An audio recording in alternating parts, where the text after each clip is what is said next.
Treatment എത്ര എടുത്തിട്ടും ആക്നെസ് കുറയുന്നില്ല അല്ലേ? ഇവിടെയാണ് പലരും മിസ്റ്റേക്കുകൾ ചെയ്യുന്നത്. ക്രീം മാത്രം ഉപയോഗിച്ചാൽ ആക്നെ മാറുമെന്ന് വിചാരിക്കുന്നവരാണ് പലരും. പക്ഷേ ആക്നെ എന്ന് പറയുന്ന ഒരു സർഫസ് പ്രോബ്ലം അല്ല. അതിന്റെ റൂട്ട് കോസ് കണ്ടുപിടിച്ചിട്ട് ട്രീറ്റ് ചെയ്താൽ മാത്രമേ നമുക്ക് ആക്നെ കൺട്രോൾ ചെയ്യാൻ പറ്റുള്ളൂ.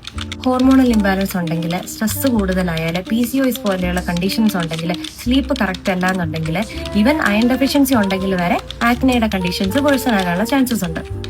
ഓവർ വാഷ് ചെയ്യുന്നത്, അതുപോലെ തന്നെ പല പല പ്രൊഡക്ട്സ് ചേഞ്ച് ചെയ്ത് നോക്കുന്നത്, പല പല മെത്തേഡുകൾ ഫേസിൽ ട്രൈ ചെയ്യുന്നതൊക്കെ ഫേസിലെ ആക്നെയുടെ കണ്ടീഷൻസ് വേഴ്സൺ ആകാനുള്ള ചാൻസസ് ആണ്.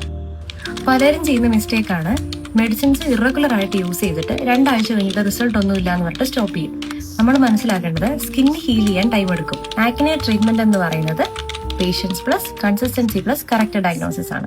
So if your acne is not improving, cream മാറ്റി യൂസ് ചെയ്യുന്നതിന് പകരം കറക്റ്റ് കോഴ്സ് കണ്ടുപിടിക്കുക. ആക്നെ നമുക്ക് കൺട്രോൾ ചെയ്യാൻ പറ്റുന്നതേ ഉള്ളൂ, പക്ഷേ കറക്റ്റ് രീതിയിലുള്ള അപ്രോച്ചാണ് ആവശ്യം.